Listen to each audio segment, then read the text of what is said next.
Hey everyone, so just wanted to come in and drop this golden nugget, right?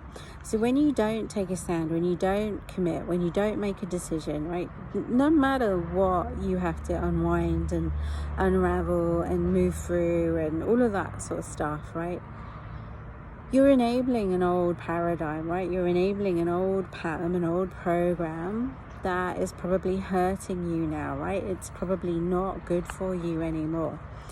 And don't get me wrong, there are some cool fundamentals that I believe in, right? But if you don't take a stand and if you don't really do the work, internal and external, right? So here's the thing, right? Being in flow isn't always about doing nothing. It's actually, in many ways, it's actually about doing more a lot of the time. Not because it's work. It's not because it's work. It's because you just love it. It's because what you could do all day, every day. It's your purpose. It's the genius that you love to deliver, right? It's what lights you up on the inside. So hard work isn't hard work because it takes a lot of action. It's hard work because it's not in alignment with your soul's purpose, and therefore you default to mental overthinking and stress, right? And you don't really like it, so that's why it's hard work.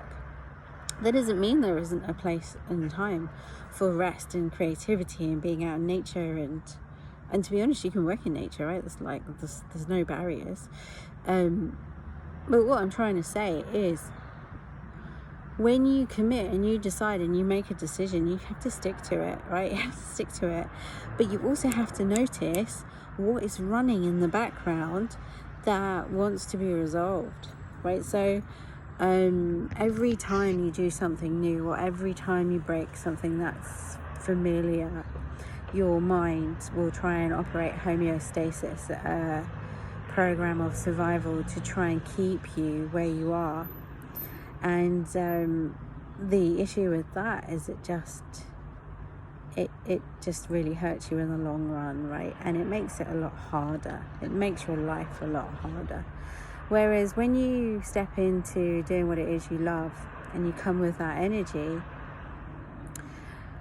even as you move through the stretching, which is what I'm going through right now, oh my God. And obviously I've got some more aha moments that I would have liked to have had earlier, to be fair. But you know, it is what it is, right? And so I'm always at choice how I show up, right? I can either let myself be sucker punched and lie down and wallow in it, or I can embrace it with love, right? Embrace it with love and know that this too shall pass, and that I will be fine, and that this is an opportunity, in fact might even be my biggest opportunity to date, right? So when you come at it with that focus, it gets easier over time because you understand the process and you're not willing to go back anymore. But you've got more awareness, right? So that you know that the old stories or whatever experiences that you brought into that no longer serve you, you can release it with love.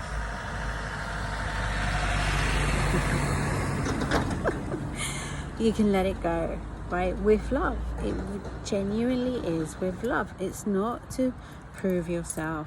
It's not to prove others wrong. It really isn't to